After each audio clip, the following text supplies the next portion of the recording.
ang ampo sa mga lalaki mga pamati. Kitang tanan muingon og igit ninyo boys. Igit ninyo boys. Para sa mga lalaking muduo lang pag naay kinahanglan, kitang tanan igit ninyo boys. Para sa mga lalaking dili gadawat og 150, igit ninyo boys. Para sa mga lalaking feeling okad og notch, gamay man di ayo og makamahay, igit ninyo boys.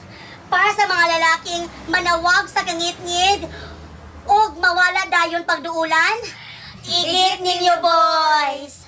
Para sa mga lalaking dili gapahangyo, kitang tanan, sabta kami, pitos kami, karong pangapanahuna. Igit ninyo boys. Igit ninyo boys.